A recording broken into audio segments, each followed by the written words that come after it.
Estamos. Muy buenas tardes. Bienvenidos al segundo ciclo de charlas de la página Historias de Quillón. Ya estamos en la recta final de estas 22 charlas. Hoy día, si no me equivoco, la charla número 16. Y toca el turno de Luis Frediñana Romano, quien es biólogo marino y doctor en biología marina también. Hoy día nos viene a hablar sobre un reciente estudio que está a punto de aparecer, que se llama Amenazas para la conservación de los cetáceos en Chiloé. Luis también es integrante del Centro Ballena Azul y asociado al Instituto de Ciencias Marinas y Limnologicas de la Universidad Austral de Chile. Libros que son parte del equipo en el cual se integra Luis están Conservando el Mar de Chiloé, Paelena y Guaitecas, que dejamos el link también en la página, y Conservación Marina en el sur de Chiloé, en el sur de Chile. Y también está el enlace para la descarga. Desde ya las personas pueden dejar sus preguntas, comentarios hacia Luis. Y primero agradecer a Luis por aceptar la invitación y te dejamos desde ya abierto el espacio ahí para que tú puedas presentarte y presentar tu exposición. Ok. No sé si se me escucha bien y ya se está viendo la presentación.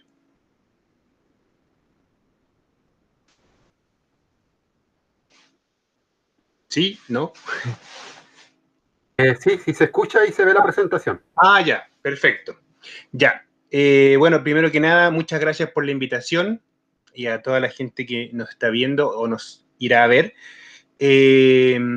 Como, bueno, ya fue descrito, yo soy biólogo marino y trabajo principalmente en el Centro Ballena Azul, y asociado también al Instituto de Ciencias Marinas y Limnológicas, principalmente al laboratorio del doctor Rodrigo Juque.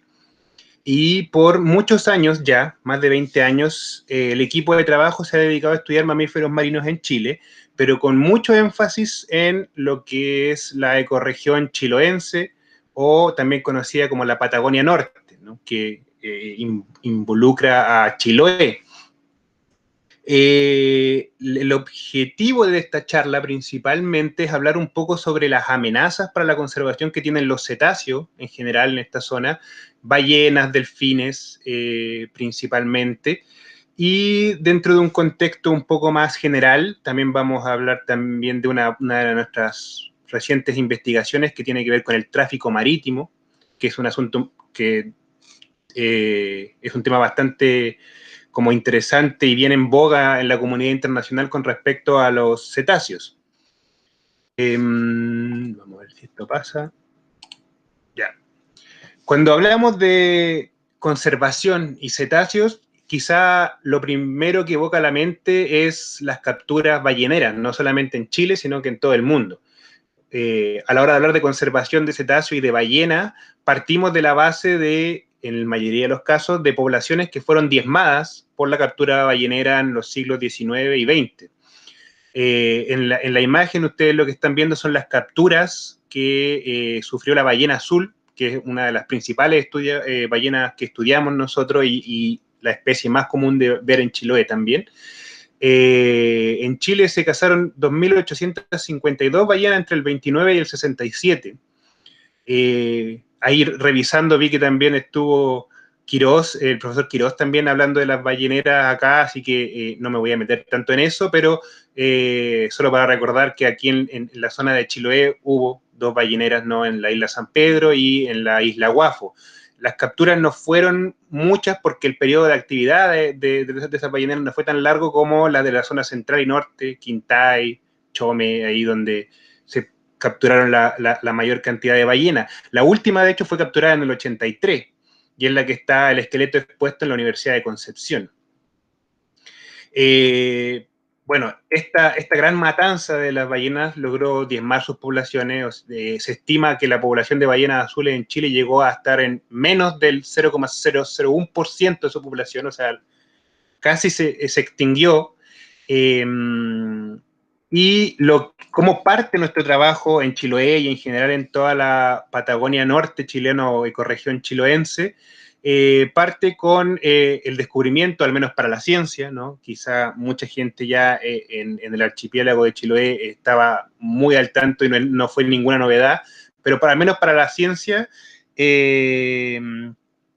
durante los principios de los 2000, particularmente 2003, se publica este manuscrito que da cuenta de una área de alimentación y crianza, también es muy importante decirlo, de las ballenas azules en la Patagonia Norte. Ustedes lo que ven aquí en este mapita con colores donde se ve un rectángulo verde, es una imagen con datos de imágenes satelitales donde se ve la productividad de los sistemas. La productividad tiene que ver con la cantidad de clorofila o de fitoplancton, microorganismos que son la base de la cadena alimenticia, la trama trófica que se llama, en el océano. Y como ven, ahí viene en rojo la zona de Chiloé y alrededores, es una zona muy productiva, por lo tanto, año tras año, muchas ballenas azules llegan a alimentarse a estas zonas con sus crías, a las cuales también les enseñan que tienen que llegar a esta zona a alimentarse.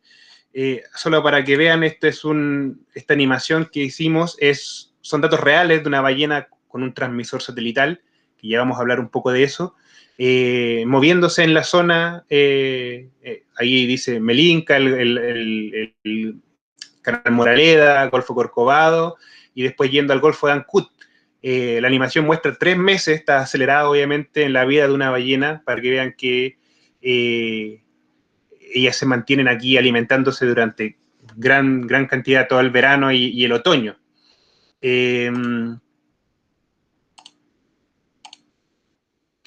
Pero nuestro trabajo no solamente se ha centrado en ballenas, si bien parte y gran parte del trabajo está enfocado en las ballenas azules, nuestro equipo de trabajo se dedica a varias cosas, y entre ello es levantar la información necesaria para saber qué áreas son las áreas más importantes para la conservación de estos animales y un poco por qué, ¿no? Y para eso hemos hecho prospecciones por casi toda la zona. Lo que ven acá en estas imágenes son el track de navegación donde hemos estado registrando todos los mamíferos marinos, ¿no? Tenemos al delfín chileno y al delfín austral, que a los dos se les llama toninas también, de repente indistintamente, son 2 especies. El delfín chileno, que es un delfín endémico de Chile, valga la redundancia, solo está acá, tiene esta aleta redondita, es un poco más chico, y el delfín austral, que tiene esa aleta media atiburonada, que es el que más frecuentemente sigue las embarcaciones ahí en la proa. Y otro que es un poco más raro de ver, que es la marsopa espinosa, menos conocida, muy difícil de ver porque casi ni perturba el agua al salir a respirar. Por otro lado, también hemos estudiado los lobos marinos, ¿no? El lobo común y el lobo fino austral, y bueno, la ballena azul, entre otras ballenas. A lo que se dedica nuestro centro de investigaciones, finalmente, como les decía, es saber preguntas básicas de ecología, que son las preguntas que quizás son muy simples, pero es que lo que necesitamos saber para poder conservar, que es dónde están, cuándo están, por qué están ahí, cuántos animales hay. Ese tipo de cosas son las cosas básicas. Y para eso lo que hemos hecho es integrar muchas fuentes de datos, además de los datos de los animales per se. Tenemos datos del ambiente también, y para eso nos hemos asociado con, por ejemplo, el IFOP, que tiene datos de las corrientes, de la temperatura, la salinidad, cómo es la profundidad, con otros investigadores, una investigadora chilena que estudió en Inglaterra y generó un programa de computadoras para poder detectar los güiros desde el espacio, utilizando satélite, y esto se transforma en capas que finalmente también nos sirven para evaluar cómo estos bosques de macroalgas son importantes, especialmente para el delfín austral, una de las pocas especies, la única especie de cetáceo en el mundo que está muy asociada a los bancos de güiros, donde encuentra alimento, ya que los bancos de güiros son como verdaderos bosques submarinos llenos de vida, peces, moluscos, de los cuales los delfines se alimentan, y entre otros, fuentes de datos como los frentes termales, qué sé yo, y el tráfico marítimo. Entonces, de esto se desprende que también una cosa que nos interesa no es solamente la variabilidad del ambiente para saber por qué estos animales están ahí y por qué son importantes y por qué deben ser cuidados, sino también las actividades humanas, ¿no? Este es un estudio que se hizo con los delfines en la bahía de Yaldá, ahí cerca de Quillón, Y lo que ven aquí es, por ejemplo, los polígonos son las concesiones de mitilicultura, ¿no? Las cuelgas de chorito. Y lo que ven en los polígonos grises como más degradados es el uso, la intensidad de uso de los delfines y cómo esto se solapa mucho, tanto con la mitilicultura, principalmente en Yeldá, pero también con las balsas jaulas. Y cómo esto puede afectar, ya que utiliza zonas que podrían ser utilizadas por los delfines para alimentarse. Esto fue una de las primeras cosas que se hicieron a principios de los 2000 también por parte de nuestro equipo. Y después llegó la era más de los posicionamientos satelitales, la liberación de datos, y pudimos acceder a lo que es los datos del tráfico marítimo. Chile, en este caso, es pionero en dejar disponible datos actualizados todos los días sobre las posiciones y los tracks de navegación de las embarcaciones. Por supuesto, no están todas, pero está una gran cantidad, entre ellas la de la industria acuícola. Entonces, esto derivó en una de nuestras últimas investigaciones, que fue muy interesante porque nosotros teníamos datos, como ya le habíamos dicho, de las ballenas azules que habíamos logrado a través de prospecciones con esta embarcación, que nos íbamos moviendo por toda la zona y registrando dónde están y cuántas hay. Y además, también en los últimos años teníamos nuestro trabajo con transmisores satelitales, que es acercarnos con la lancha e implantar un transmisor en la ballena que nos dice su posición a través de un satélite. Lo que hicimos fue mezclar todos estos datos en un modelo, y lo que nos muestra esta imagen que estoy mostrando acá es, mientras más rojos son las áreas más importantes para la ballena, que es donde se concentra mayor cantidad o pasan más tiempo las ballenas individualmente. Entonces, ustedes ven que toda la zona expuesta de Chiloé, el Golfo de Ancud, el Golfo Corcovado, el norte del Canal Moraleda, Bahía Adventure, son zonas muy importantes para la ballena azul, donde se alimenta. Y esto está atravesado por todo el tráfico marítimo, y lo que ven además en esos puntitos rojos son las concesiones acuícolas, principalmente salmonera. Entonces lo que detectamos con esto fue, primero, que la industria acuícola representa más del 80% de las embarcaciones que se mueven en la zona. O sea, la industria acuícola sola es la industria que modula el tráfico marítimo en Chiloé y en la región de Aysén. Y lo que ven en estas figuras es básicamente las paneles de arriba, la densidad de tráfico para la industria de pesca industrial, pesca artesanal, acuicultura y transporte. Y ven como abajo las zonas donde hay mayores probabilidades de encuentro entre ballenas azules y las respectivas flotas. Y como el Golfo de Ancud, en todas las flotas es una zona de alta probabilidad de encuentro.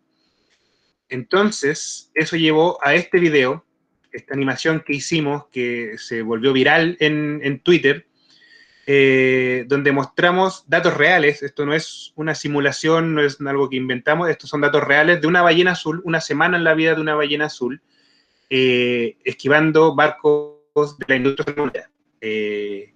Entonces, esto nos llevó a relevar un problema bastante importante y que de alguna forma está no se le había tomado tanta atención con respecto a los efectos de la acuicultura en Chile, porque hay muchos estudios, o se ha estudiado bastante el efecto que tiene la acuicultura sobre el fondo marino, por ejemplo, con el exceso de las fecas de los salmones y el alimento no consumido, que produce sedimentos anóxitos y destruye la biodiversidad del fondo marítimo. Sabemos el efecto que tienen los salmones escapados sobre la fauna de peces locales, la liberación de antibióticos al medio ambiente, de pesticidas, pero el tráfico marítimo no estaba un poco tampoco en el radar, ¿no?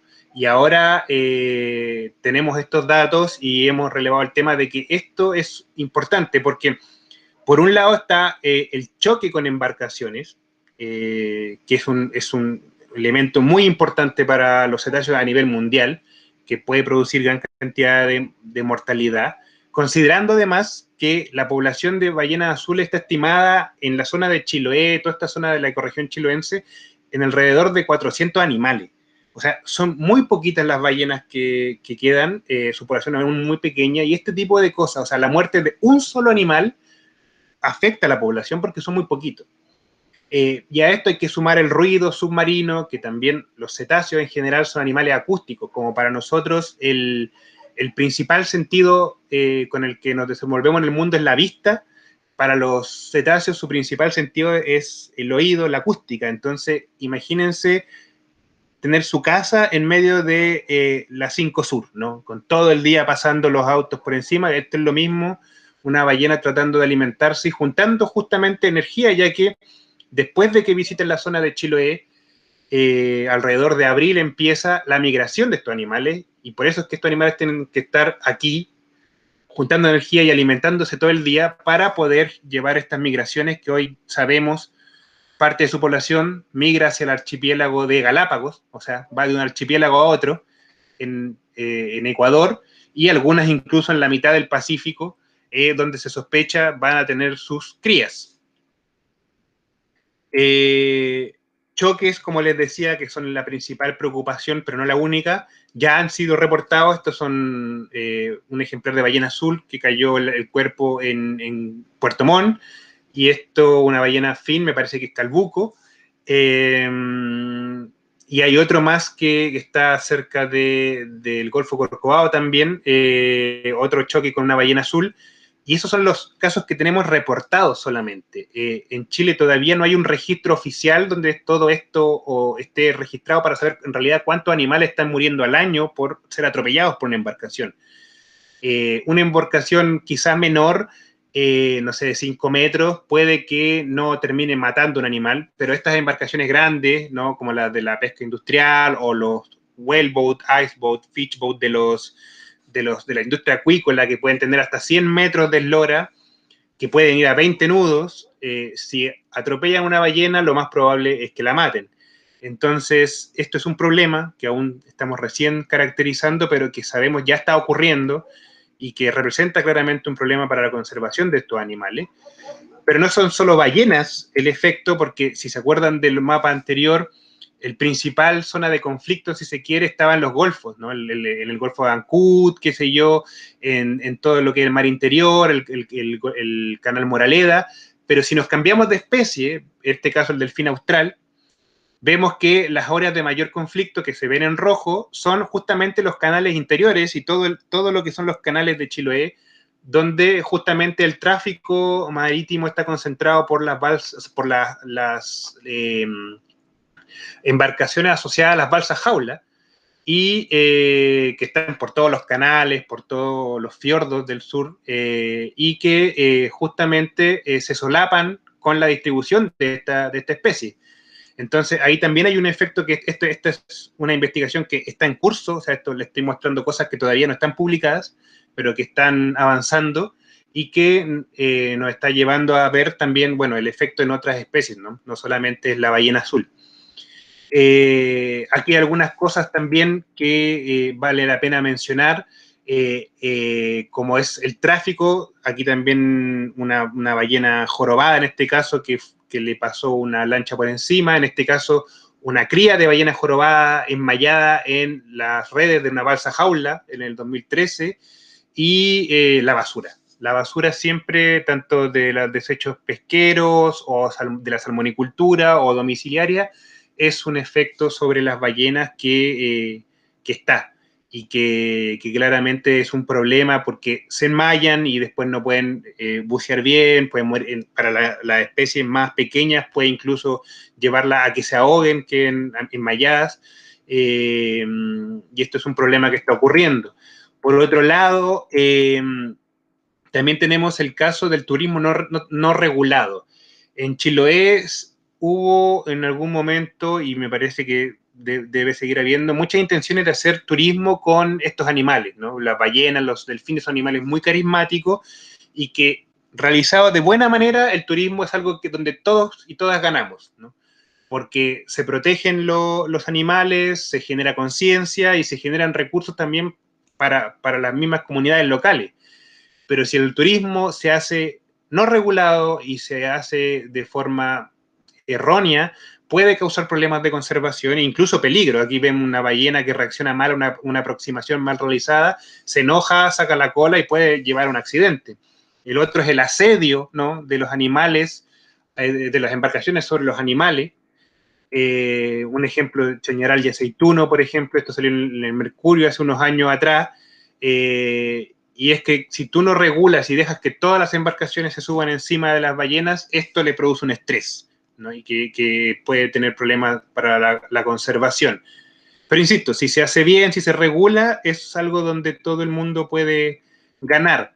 Y para finalizar, un poco voy a hablar sobre un tema que también está un poco en boga ahora, y que surge una pregunta que quizás a algunos no les parezca, ¿no? Como, bueno, ¿y para qué sirven las ballenas? Bueno, habemos algunos que creemos que las ballenas no tienen por qué servir para que se les respete, pero si hay gente que es más, no sé, fría y pragmática y dice, bueno, ¿y para qué me sirven las ballenas a mí? Bueno, en el último tiempo se ha descubierto algo que podría ser muy interesante y que tiene que ver con el cambio climático.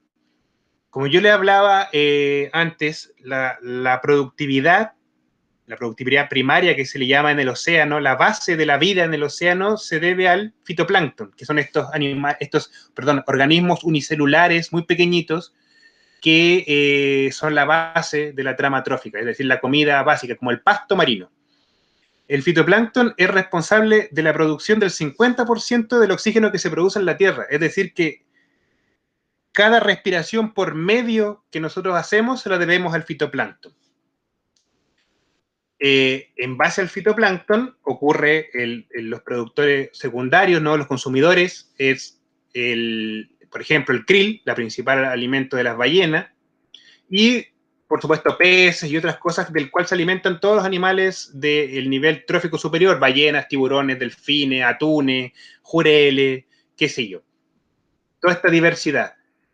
Y este ecosistema, cuando funciona sanamente, cumple una función que se ha denominado la bomba biológica. ¿Qué significa la bomba biológica? Ustedes saben, el calentamiento global, producto de las emisiones de CO2 producidas por el ser humano, principalmente después de la revolución industrial en el siglo XX, ha llevado a que aumente la temperatura, el cambio climático, todo esto que sale por todos lados.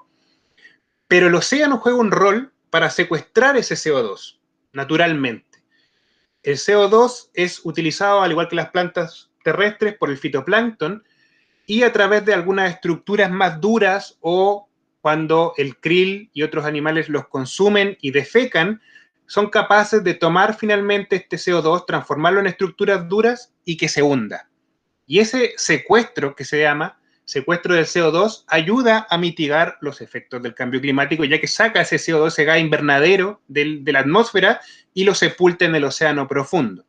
Eso se sabe hace bastante tiempo. Ahora, ¿qué tienen que ver las ballenas en todo esto?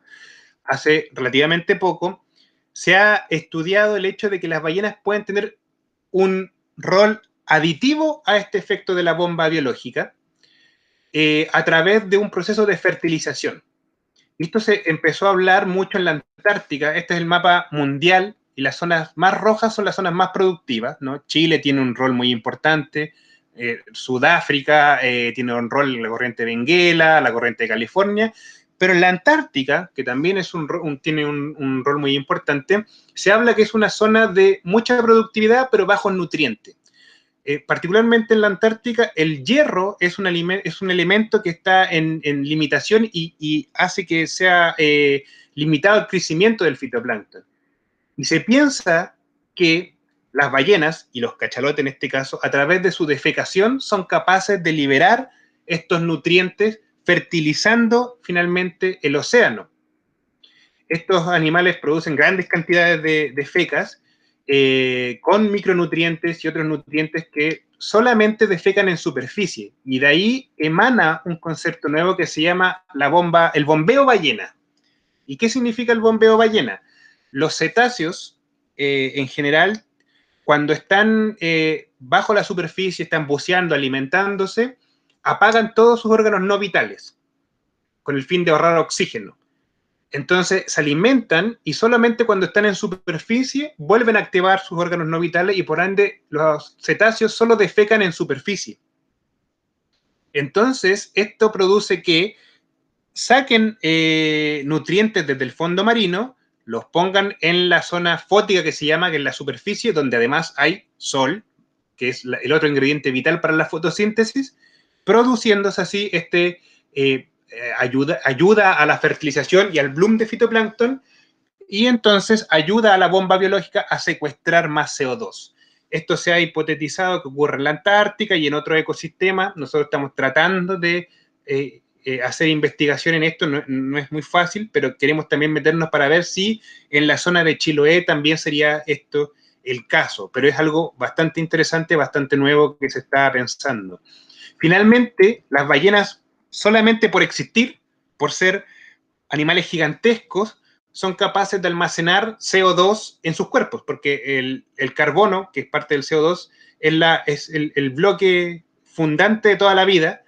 Entonces, cuando las ballenas se mueren, se hunden secuestrando este carbono y producen estas comunidades con mucha diversidad del fondo marino, que ahora solo podemos conocer con robots submarinos, y vemos que descomponen el cuerpo de las ballenas y hay mucha diversidad, poliquetos, copépodos, hay un montón de vida que vive asociado a los cuerpos muertos de las ballenas cuando mueren, ojalá de forma natural.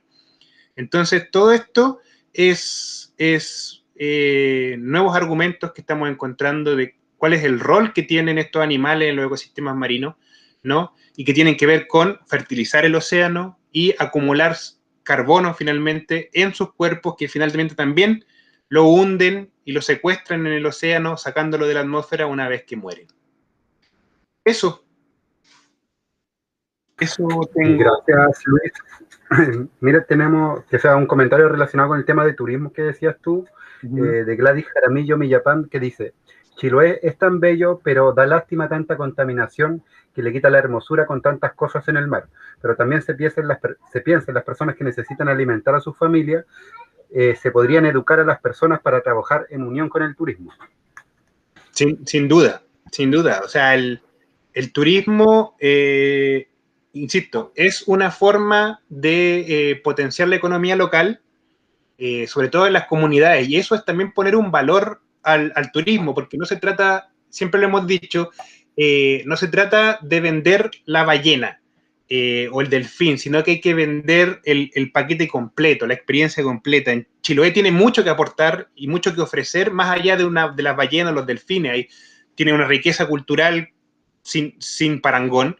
Tiene una diversidad terrestre también de animales muy interesante, tiene un paisaje hermoso, y como bien dice la persona que preguntaba, ¿no? Si logramos reducir la contaminación, la basura, todavía mucho mejor, ¿no? O sea, todos ganamos. Y como yo digo ahí, y lo que hemos venido diciendo hace tiempo, el turismo, perfecto, hay que tratar de engarzar toda la riqueza cultural y el patrimonio natural de Chiloé, pero también regulado para que no se mate la gallina de huevo de oro. O sea, todos queremos mostrar la ballena, que la gente también tome conciencia, porque el turismo tiene ese rol también. O sea, no es solamente una actividad económica que ojalá sea llevada a cabo por comunidades locales también, para que se distribuya también la riqueza, y no quede, porque no sería lo lógico, me parece a mí, no sería muy sensato que venga una empresa gigantesca y se haga cargo de todo el turismo y se vayan todos los recursos fuera de la isla y no quede nada ahí. Entonces, sí, sería bueno que las comunidades se hagan cargo del turismo, pero también, si llegamos a hacer estas prácticas de que todos encima de la ballena, como 5 lanchas encima, eso también un poco mata las gallinas de huevo de oro, como decía, y no es lo ideal. Entonces, el turismo tiene este rol de que sirve también como de alguna forma para generar conciencia. Y hay zonas, por ejemplo, Nueva Zelanda, donde son las comunidades, incluso indígenas, maorí en ese caso, que se han hecho cargo del turismo, y se han hecho cargo del turismo desde su propia visión también, no solamente, porque una cosa es lo que yo les diga desde la ciencia, pero hay muchas más visiones también de las cosmovisiones locales, qué significan cada una de estos animales, y también son cosas que se ponen en valor para generar conciencia y que la gente también cuide a la diversidad. Y con respecto, para la gente quizás que no estuvo del comienzo, la población de ballenas que ustedes calculan que transitan por Chiloé, ¿cuánto era? ¿Me dijiste 400? Sí, a diferencia de lo que se puede hacer, por ejemplo, en otras especies donde uno puede llegar y contarlas todas y decir, por ejemplo, muy parecido a lo que hace en el censo. Con los seres humanos uno puede contarlo a todos y saber exactamente cuántas personas hay. Con las ballenas es un poco más difícil porque en todos los censos siempre va a haber algunas que estaban buceando y no las viste, otras que estaban en áreas que no pudiste llegar, entonces siempre hay una estimación. Y la estimación involucra que hay un rango en realidad. Entonces sabemos que el rango va entre 200 y 700 animales que visitan el área cada año. Y sabemos también, por otras investigaciones, que esta es el área principal. O sea, aquí se concentra la mayor cantidad de ballenas. Sabemos que hay alguna parte que queda en Chañaral, en Valdivia, hay zonas que se quedan alimentando algunas, pero el grueso de la población utiliza la Patagonia Norte o la ecorregión chiloense. Y aún son poquitas. Y de hecho, la población que habita esta zona se le está llamando últimamente las ballenas azules chilenas.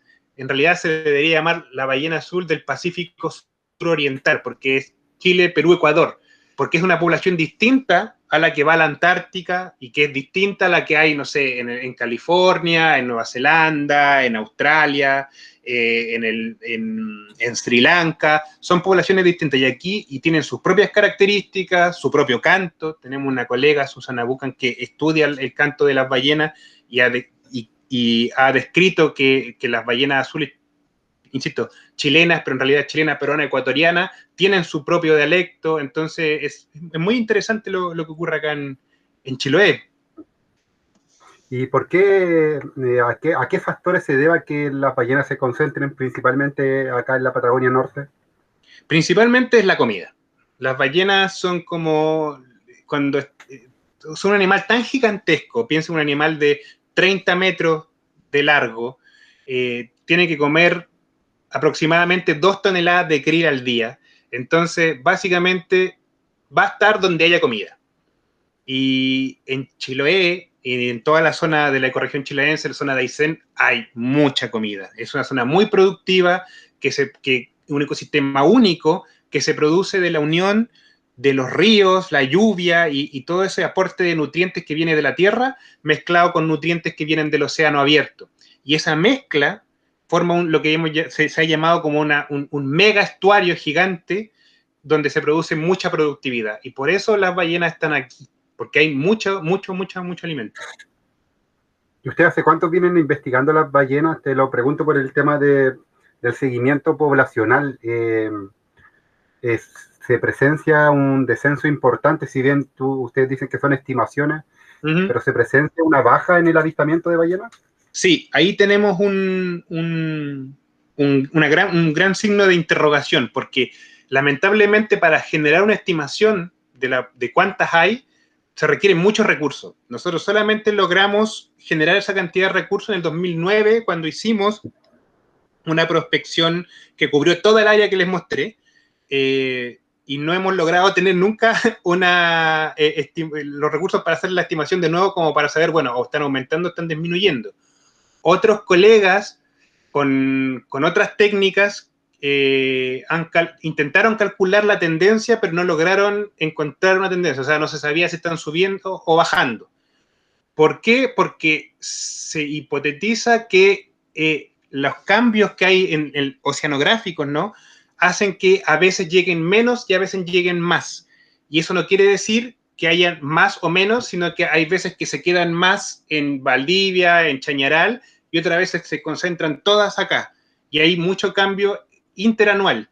Entonces eso ha dificultado un poco evaluar que es la pregunta, la que tú haces es la pregunta clave, la que todos queremos responder y la que siempre nos preguntan. Es como, bueno, ¿están aumentando o están disminuyendo? La pregunta en concreto es no sé, y nos encantaría saberlo, pero no es fácil hacerlo porque se requieren muchos recursos para poder hacer esto. O sea, estamos hablando de navegar toda esa zona, nosotros nos demoramos un mes la última vez, la Patagonia Norte y Chiloé, bueno, ustedes mejor que yo saben, el tiempo no siempre ayuda, incluso en el verano llueve mucho, hay harto temporal, y esos son días de prospección perdidos. Entonces, sí, es un desafío, estamos convencidos que lo vamos a lograr de nuevo, estamos trabajando para poder lograrlo, pero hasta ahora no se ha podido.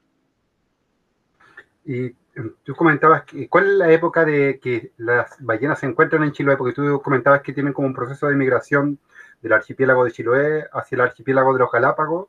Uh-huh. Sí. ¿Y cuáles son las fechas en las que se encuentran principalmente acá en Chiloé las ballenas?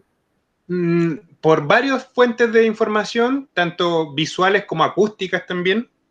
Se han puesto hidrófonos, que son micrófonos en el agua, que detectan sus cantos, y sabemos que desde que empieza el verano, la primavera tardía, está hablando de octubre, noviembre, principalmente diciembre, parten la llegada de estos animales y se extiende hasta julio, pero desde abril ya empieza el proceso migratorio. Nosotros tenemos varias ballenas que hemos instrumentado con transmisores satelitales y algunas empiezan a migrar en abril, y tenemos una que estuvo hasta julio tardío.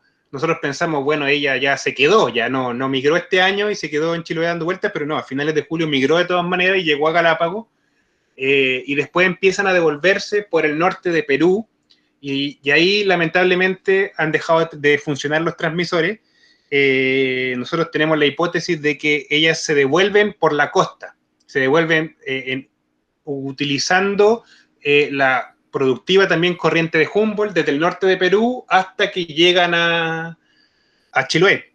Se vienen bajando buscando comida, porque a diferencia de lo que ocurre con otras ballenas, la ballena azul al parecer nunca deja de alimentarse. Hay otras ballenas como las ballenas jorobadas que cuando migran a sus zonas de reproducción en los trópicos no se alimentan y simplemente se dedican a reproducirse, después migran a la Antártica u otras zonas subantárticas y ahí comen, reservan y de nuevo van y no se alimentan. La ballena azul, al parecer, por su gran tamaño, nunca dejaría de alimentarse. Si bien su zona de alimentación primordial es la zona de Chiloé, en Galápagos también estarían alimentándose, quizás cuando vienen migrando para abajo también estarían, cuando encuentran parches de alimentos, se estarían alimentando. Nosotros tenemos evidencia, y porque hicimos un estudio en Valdivia, que hubo un año en donde se quedaron todo el verano en Valdivia. Entonces, es bien dinámico el sistema, pero sin duda Chiloé es la zona principal. Tú comentabas que el 80% del tráfico marino en el mar interior de Chiloé, si no me equivoco, es de las grandes empresas que se ubican en la zona, ¿no? Sí, sí. Y con respecto a eso, ¿ustedes cuántas muertes que hay una cantidad de muertes que se ha detectado en base a este tráfico? Sí, en base a lo que son reportes de prensa, que generalmente están asociados también a reportes de los servicios públicos, fotos, qué sé yo, hay al menos 3 casos de confirmado que ballenas atropelladas por embarcaciones. El problema es que hayan 3 registradas no quiere decir que hayan 3. Una, porque muy probablemente eso no es reportado, y 2, porque cuando se trata de buques grandes, que son los principales responsables de una colisión fatal con una ballena, hay veces que la embarcación ni siquiera se da cuenta que atropelló una ballena hasta que llega a puerto y tiene un animal de 30 metros en la proa atascado. Eso es aquí y en la Quebrada del Ají. O sea, en todo el mundo estas cosas pasan, que hay veces que llegan las embarcaciones grandes con una ballena en la proa y no se dieron ni cuenta hasta que llegaron, porque son capaces de alcanzar velocidades muy grandes las embarcaciones. Estamos hablando de 20 nudos, en el mar eso es bastante, y a esa velocidad lo más probable es que si chocan la ballena no sobreviva. Y cuando pasa esto, ¿qué hay un organismo que se haga cargo de esto o pasa, sí, pasa colado? A ver, por ley, toda vez que se encuentra un animal muerto, no solamente atropellado, de cualquier índole, que si usted va caminando por la playa y ve un delfín, un lobo marino muerto en la playa, lo que se debería hacer es llamar a hacer una pesca. Ellos deberían ser la primera línea de respuesta, primero para para registrarlo, porque aunque parezca trivial, muchas de estas cosas no se registran en ningún lado. Entonces, primero que nada, para registrarlo, pero segundo, también debería haber una pequeña evaluación de si esto fue derivado por acción humana o una mortalidad. Obviamente, estos animales también mueren normalmente y naturalmente, y a veces sus cuerpos llegan a la costa. El asunto es que Chile es un país gigantesco, con una costa gigantesca, y no siempre se tienen los recursos para poder responder bien a este tipo de eventos. Entonces, muchos pasan sin registrarse, y cuando se registran, muchas veces no sacamos toda la información necesaria. O sea, nosotros, por ejemplo, en nuestro caso, nosotros vivimos en Valdivia, hemos tenido varias veces eventos de cetáceos muertos en la playa, ballenas, delfines, marsopas, y generalmente hemos podido responder con los servicios públicos con toda la mejor voluntad, pero por falta de recursos, no necesariamente eso lleva a lo que debería ser, que es llevar los animales que se pueden llevar a un laboratorio, hacer la necropsia, que es como la autopsia, pero para los animales, y determinar de qué murió. O para los casos de las ballenas se hace ahí mismo en la playa.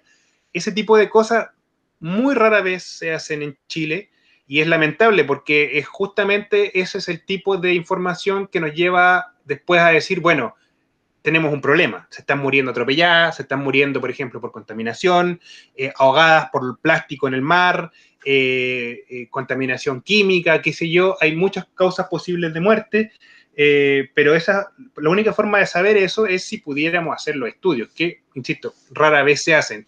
En nuestra experiencia, cada vez que lo hemos hecho ha sido todo con pura voluntad, o sea, gente en la universidad que trabaja gratis, funcionarios públicos que van por la suya, es como, yo creo que hay mucho interés y mucha buena voluntad, por supuesto, vecinos y vecinas. Yo vivo acá en Niebla, en la costa valdiviana, y al frente, en Corral, muchos vecinos y vecinas una vez ayudaron a sacar delfines nariz de botella que quedaron varados en la costa, se logró sacar a los animales. Entonces yo creo que hay una buena voluntad con respecto a esto, pero no siempre la cantidad de recursos necesarios para poder responder como corresponde. Tú antes la comentabas, Gladys, con respecto al tema del turismo, y tú hablabas también de turismo con base local. Acá en Quillón se hipotetiza o se plantea que Henderson, que es dueño de la isla San Pedro, tiene un proyecto de resort y de avistamiento de ballenas. Y por otro lado, tenemos las comunidades indígenas que están haciendo solicitudes de espacios costeros marinos de pueblo originario, que buscan parte de la conservación de los espacios marinos. Entonces, desde tu perspectiva, ¿cómo se contraponen estas dos posiciones de turismo o de conservación del áreas marinas? Claro. No, bueno, ya un poco lo dije antes, ¿no? Para mí, y esta es mi visión personal, para mí el turismo tiene que ser comprendido como una herramienta en general, ¿no? En toda su dimensión. No es solamente una industria para ganar plata, sino que tiene que tener todos los componentes. Ayudar a la conservación, ayudar a la concientización de la gente, que esto esté acoplado a la protección, y en eso las EMPO son un ejemplo de los muchos otros también que se podrían evaluar de formas de protección.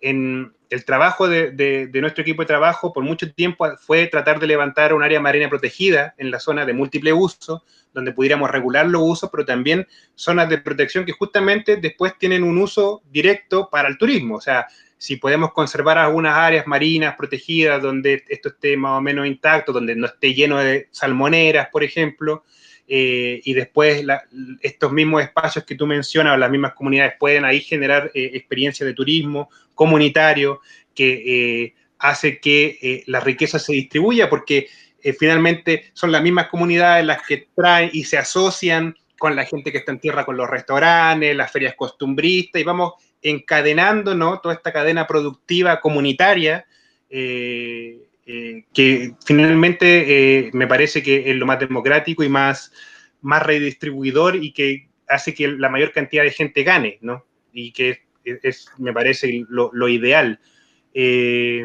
lamentablemente no siempre están esas condiciones y no hay finalmente no hay ningún tipo de regulación que impida que no solamente Jeremías Henderson, sino que cualquiera pueda llegar y traer 5 catamaranes y hacer turismo. O sea, eso no hay nada que lo impida en estos momentos.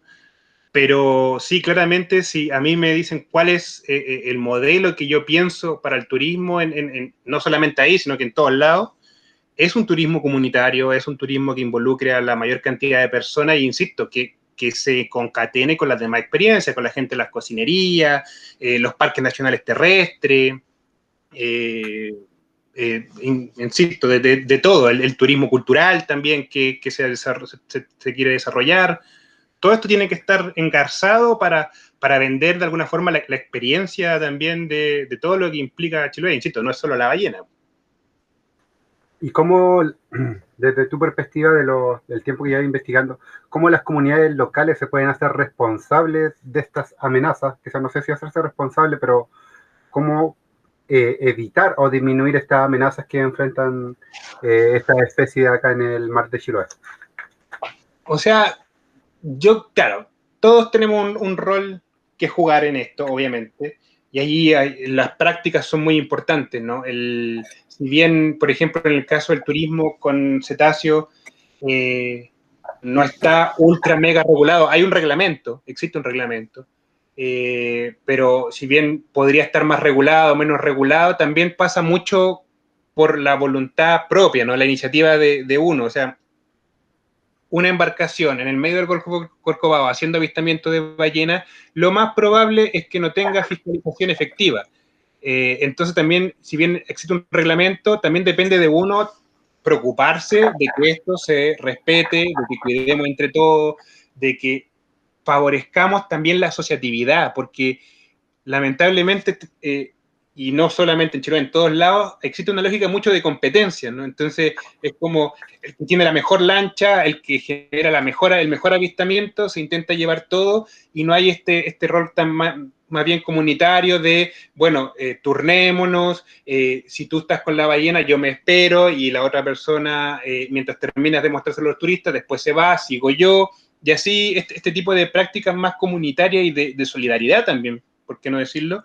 Yo creo que son cosas fundamentales si queremos generar un modelo para eso. Por otro lado, también está el manejo de residuos. Si bien gran parte, porque por nuestra experiencia hemos navegado esa zona por ya 20 años, la mayor cantidad de basura que hay es producto de desecho de industria acuícola, o sea, son sacos de bolsas de comida de salmones, son los restos de sus mismas salmoneras, o sea, hay zonas, hablando de San Pedro, en el fondeo principal de San Pedro, abajo hay una balsa jaula hundida, o sea, que la hundieron y la dejaron ahí, entonces ahí hay una responsabilidad de la industria. O sea, la isla Tranqui, la cara norte de la isla Tranqui está llena de basura y así hay muchas zonas playas llenas de basura de desechos acuícolas. Pero también, sin duda, hay basura domiciliaria, ¿no? Cajas, Tetra Pak, qué sé yo, restos de artes de pesca. Y eso es también una responsabilidad de todos y todas, ¿no? de cómo cuidamos el medio ambiente, hasta, no sé, manchas de petróleo. Nosotros hemos visto manchas de aceite quemado en el medio del mar de gente que le hace el cambio de aceite a los motores y al agua. Ese tipo de cosas claramente no contribuyen. Tú comentabas que no solamente son las ballenas las que sufren amenazas, también nombraste a los delfines. Uh-huh. Y con respecto a como para la gente que quizás que no ha estado todo el rato, ¿cuál es la diferencia de la amenaza que enfrentan los delfines con las ballenas? ¿O son similares? Son un poco similares y un poco distintas. Primero, el área geográfica. Las ballenas están más en los golfos abiertos, en los canales grandes como el Moraleda, mientras que los delfines ocurren principalmente en los canales estrechos, en las bahías más pequeñitas. Entonces, hay ahí una diferencia. Si bien, por ejemplo, una ballena está mucho más expuesta a una colisión letal con una embarcación grande, por ejemplo, un whaleboat de 100 metros que está navegando por el mar interior de Chiloé, los delfines están más sujetos a el impacto de estas lanchas rápidas de los centros de cultivo, que realmente no tienen ninguna limitación ni ningún control de las velocidades que pueden utilizar. Y en innumerables veces hemos visto cómo esas lanchas pasan a toda velocidad por canales estrechos y muy cerca, y muy posiblemente más de alguna vez han atropellado delfines. Además del ruido, por supuesto, que eso produce en el medio acuático, que también los perturba, los estresa. Y entonces son, claro, lugares distintos, pero que también sufren de esto de distintas formas, pero del mismo efecto. Por otro lado, también está el ruido constante de las balsas per se. La liberación, por ejemplo, de antibióticos ya ha sido registrada en peces nativos. Por ejemplo, el róbalo, los pejerreyes que se alimentan cerca de las balsas jaulas tienen antibióticos. Y si después los delfines se alimentan de estos peces, también se están exponiendo a una carga de antibióticos y otros, quizá otros contaminantes que aún no ha sido descrita, pero sin duda podemos pensar que eso puede estar ocurriendo. Entonces, claro, ahí hay otro efecto. Y por otro lado, también vale la pena mencionar que son las redes de orilla, ¿no? Las redes que uno tira desde la costa, muchas veces, y hemos visto casos de delfines enmayados, sobre todo el delfín chileno, la marsopa espinosa, enmayado en eso. Y eso es preocupante porque el delfín chileno también es una especie que habita en poblaciones pequeñitas, muy residentes, en bahías específicas, no sé, Yaldac, por ejemplo, una zona donde hay un estudio de largo plazo de delfines, y se sabe que es una población pequeña, son como 60 animales nomás, entonces que está sujeta, es muy sensible a los impactos que pueda tener el ser humano sobre estos ambientes. Como hemos visto, para contrarrestar toda esta amenaza se necesitan cambios culturales, pero también desde el ámbito político legal, ¿no? Sí, En cuanto a la legalidad, ¿hay una legalidad potente en la materia o es inexistente o permisiva? A ver, técnicamente la legislación prohíbe hacerle cualquier daño a un cetáceo, ¿no? Eso se sabe. Pero una cosa es que esté en la ley y otra cosa es que ocurra o que haya mecanismos específicos para que eso se respete. Me parece que hay, por ejemplo, el tema que más recientemente estábamos hablando del tráfico marítimo es algo que está en pañales acá. O sea, no tenemos regulación de la velocidad. Eso parece una cosa muy menor y que sin duda no regulando la velocidad nos sacaban los problemas, pero ahí hay una cosa concreta que se puede hacer en el corto plazo y que tiene un efecto importante. Regular la velocidad de las embarcaciones en todas las zonas importantes para cetáceos.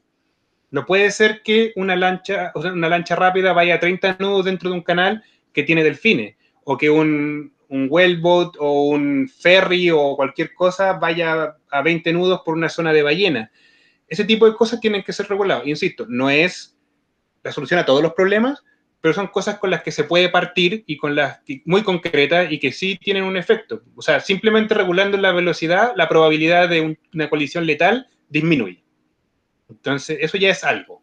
De ahí tenemos que avanzar en muchas más cosas, como regular por dónde se circulan las embarcaciones, porque también hay que recordar que está el efecto del ruido y muchas más cosas, pero yo creo que ahí es importante que haya como una suerte de diálogo, no solamente entre los legisladores y si se quiere los científicos, no sé qué, los científicas que proveemos información, sino que también las comunidades.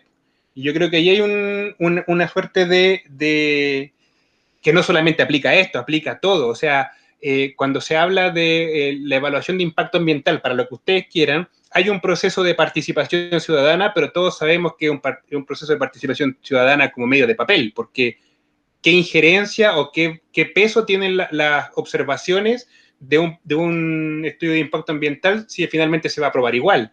Entonces yo creo que, y aquí dentro del contexto de lo que estamos viviendo como país, ¿no? Vamos a escribir una nueva constitución pronto, hay un elemento fundamental que es la participación, pero participación de verdad, con peso, o sea, que la ciudadanía y las comunidades locales tengan algo, voz y voto que decir sobre lo que ocurre en sus territorios, porque hoy por hoy eso no ocurre.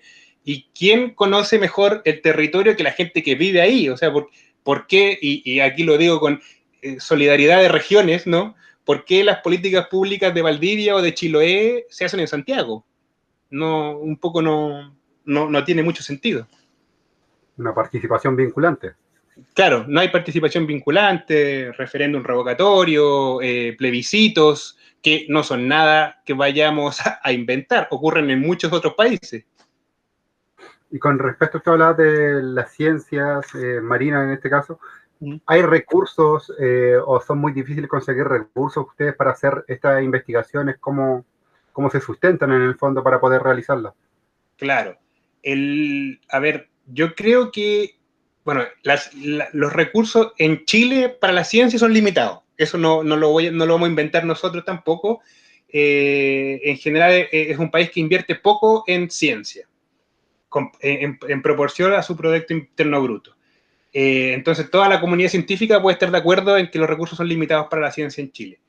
Ahora, por nuestra parte, es siempre difícil porque de alguna forma nuestros objetos de investigación no cooperan, en el sentido de que es una ciencia media de alto riesgo, porque tú puedes tener un recurso limitado, un presupuesto, por ejemplo, tienes una semana de embarcación y lo cuidas y haces rendir todo lo posible, pero estás navegando y de la nada llega un temporal que no estaba previsto y pierdes 4 días. Generalmente las fuentes de financiamiento no quieren financiar algo que va a terminar con pocos datos, con pocos resultados, entonces ha sido un poco más difícil en ese sentido lograr los recursos, a pesar de que con el tiempo ya se ha hecho como cada vez más eficiente, porque ya son 20 años navegando la zona, ya se conoce más o menos cómo hay que hacer las cosas, pero siempre ha sido un poco difícil financiar y además que estamos hablando de una ciencia que requiere de muchos recursos. Y no estoy hablando de sueldo, estoy hablando de mover una embarcación. Estamos hablando de más de 1 millón de pesos al día para mover una embarcación que ni siquiera es grande, es una embarcación pequeña. Entonces es una gran cantidad de recursos que no siempre es fácil de lograr. Se han hecho muchos trabajos de vincular fondos internacionales también, muy vinculados a la conservación, que finalmente también es lo que nos interesa, poder ocupar esta ciencia para conservar. Y hoy creo que más que nunca tenemos datos y hemos puesto a disposición información concreta sobre cómo conservar las áreas importantes para los delfines, para las ballenas, las áreas donde se están solapando con el tráfico. Yo creo que son cosas concretas para la conservación y que no ha costado mucho, pero ya están dando bastante fruto y nada, nos parece que nuestro granito de arena a la conservación, ¿no? ¿Y cómo se llama? ¿Hay un acercamiento desde ustedes o desde las ciencias marinas hacia la comunidad en temas como educación con respecto a Sí. temas del mar? Bueno, la parte de... eso tuvo bastantes componentes, porque nuestro equipo de trabajo por muchos años se dedicó a tratar de impulsar una iniciativa, como te decía, de área marina protegida de múltiples usos. Y dentro de eso se formó un equipo que fue mucho más grande, de hecho, de lo que somos ahora, donde hubo mucha gente del área de las ciencias sociales, antropólogas principalmente, gente de la parte más legal, qué sé yo, y se trabajó bastante con comunidades. En nuestra zona de mayor trabajo en Melinca, donde trabajamos por muchos años también, siempre hubo muchos programas de educación ambiental, charlas en la escuela, los libros y toda la información eso que acabas de compartir fue distribuido gratuitamente en todos lados, nunca nada, se hicieron póster, murales, hubo por todos lados mucha difusión y mucho trabajo también comunitario para tratar de impulsar esto. Ahora, eso es siempre algo que está ahí, o sea, eso siempre está, el tratar de hacer difusión, sobre todo trabajo con escuelas, muchos de nuestros proyectos tienen esa componente, pero también es un trabajo difícil, ¿no? Porque muchas veces las comunidades también son escépticas, como vienen estos que vienen a proponer áreas marinas protegidas y seguramente quieren hacer turismo ellos y no sé, y cosas, y es un poco normal, ¿no? O sea, estamos hablando de muchos lados, comunidades que han sido postergadas por mucho tiempo, aisladas, abandonadas un poco por el Estado, entonces si llega alguien externo a proponer cosas, es normal que haya escepticismo, entonces siempre un poco está este trabajo que cuesta bastante también de trabajar, pero siempre también ha estado la voluntad, por lo menos. Yo creo que eso sí, sí siempre ha estado de incluir a la gente de las comunidades. Trabajamos en Quillón, por ejemplo, un tiempo con los operadores turísticos que habían para tratar de hacer una red de avistamiento de los operadores, hemos hecho montoneras de talleres también para las buenas prácticas de turismo con ballena, no solamente en Chiloé, en Melinca, sino que acá también en Valdivia. Entonces sí, es siempre algo que se está haciendo. Y por último te quería preguntar con respecto al tema de esto de la reducción de las emisiones de carbono. ¿Eso es una hipótesis hasta el momento o ya se está concretando O sea, como...?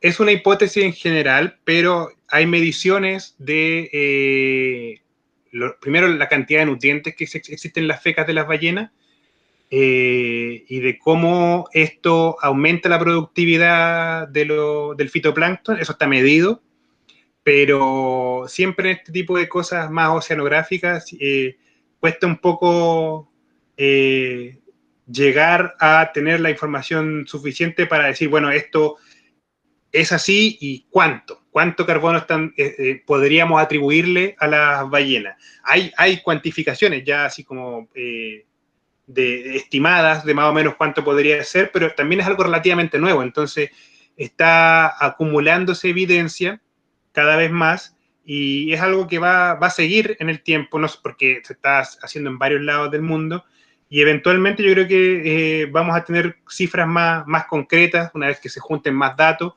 y veamos cuánto realmente son lo que las ballenas están aportando a este proceso, que el proceso en sí ya existe, está confirmado, la bomba biológica es algo que secuestra CO2. El asunto es que no necesariamente todos los ecosistemas funcionan igual.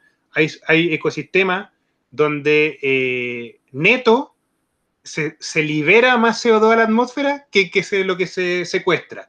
Y hay otro ecosistema, entre ellos la Patagonia chilena, que podría tener neto más secuestro que liberación de CO2. Entonces, por eso también la fragilidad y la importancia de todos estos ecosistemas y por qué la conservación finalmente de la ballena azul como una especie carismática tiene relevancia para cuidar finalmente todo el ecosistema, porque si tú cuidas un área para la ballena azul, finalmente todo el ecosistema de la ballena azul se cuida. Y estamos hablando de cosas únicas como los corales de aguas frías, los nudibranquios y otra biodiversidad bentónica de Chiloé que realmente es maravillosa. Entonces, la ballena de alguna forma se habla de especie paraguas, ¿no? Como que protege a todo el resto del ecosistema, del cual además tenemos que decir, todavía desconocemos un montón, ¿no? O sea, son unas zonas donde quizás cuántas más cosas nos vamos a sorprender en el futuro. Y quería hacerte como la última pregunta más local. En Quillón, ¿qué se puede avistar o qué especies se pueden abundan más, por decirlo? Bueno, estuve hace 2 semanas fondeado en la bahía de Quillón, y pasó por al frente de nosotros delfines chilenos. En general, en toda la bahía hay varias zonas donde se pueden ver, ya decía, en la bahía de Yaldá, en Canal Coldita, en la parte expuesta de Cailín también hay varios delfines chilenos, en todas las zonas, por todos lados, delfines australes. En la boca del Canal San Pedro hemos visto muchas marsopas espinosas. Hacia afuera ya de San Pedro y más en la zona expuesta también pueden ver ballenas azules, jorobadas, ballenas 6. y en general una enorme diversidad de aves marinas. Quillón adentro tiene cormoraneras, donde están los cormoranes imperiales, hay pingüinos, albatros de ceja negra, hemos visto muchas veces unas nubes gigantescas de fardelas negras, que son impresionantes, animales que anidan en la isla Guafo, por cierto, potencialmente una de las colonias más grandes del hemisferio sur del mundo, de hecho, de esta especie, que a veces llegan y pueblan la bahía de Quillón. Entonces, sí, hay varios lados ahí donde ver cosas en Quillón, la verdad. Quería agradecerte por tu tiempo y me dejarte como un comentario que salió, que referió a lo que estábamos hablando, que dice: yo pienso que aquí en Chiloé nunca se va a hacer nada con las comunidades, porque no hay unión. Hay personas que se dedican a hacer separaciones en vez de ser una familia. La unión hace la fuerza y en Chiloé no existe la unidad. Es una apreciación personal de... Sí, yo creo que algo no es de Chiloé, insisto, es algo que tenemos como país, que tenemos que trabajar y por superar, ¿no? De empezar a pensar más en el colectivo, en la comunidad, incluso en el país, más que en el beneficio propio. Pero yo creo que podemos ir avanzando. Yo creo que se puede. No sé si quieres dejar como un comentario final, algún resumen o algo, o un llamado de atención a la gente igual. Yo creo que en realidad no les tengo que decir en realidad que quieran y cuiden a su patrimonio, porque en realidad yo creo que eso ya lo tienen, pero simplemente relevar que Chiloé tiene mucho, tiene cosas que no existen en muchos lados, muchas cosas únicas de esa zona. Ya se me olvidó hasta mencionar que hay una especie de ave que solo vive en que es la pincollita, ¿no? Que es una golondrina de mar, que solamente está en la zona del mar interior de Chile hasta ahora. Y yo creo que es como un símbolo, ¿no? de las cosas únicas que se tienen en ese archipiélago, además de todo su acervo cultural, por supuesto, de su gente. Y que yo creo que es deber de todos y todas como preservarlo, ¿no? Cuidarlo y valorarlo, sobre todo, porque creo que en general en Chile como que y en muchos lados se vive mirando para afuera en vez de valorar y cuidar lo que tenemos, porque yo lo puedo decir desde la ciencia, mucha comunidad científica extranjera quiere solo venir a estudiar cosas acá porque todavía hay falta mucho por descubrir, porque hay cosas muy únicas. Entonces yo digo, en realidad valoremos nuestro patrimonio cultural y natural. Yo creo que con eso es buen mensaje de salida, ¿no? Muchas gracias, Luis, por tu tiempo, por tu disponibilidad. Comentarte igual que la charla, a la gente igual que la charla va a quedar disponible en YouTube mañana, así que apenas lo tengamos te enviamos el enlace igual. No, muchas gracias a ti, Francisco, por la invitación. Cuando quieran nomás. Que estés muy bien, cuídate. Igual, chao.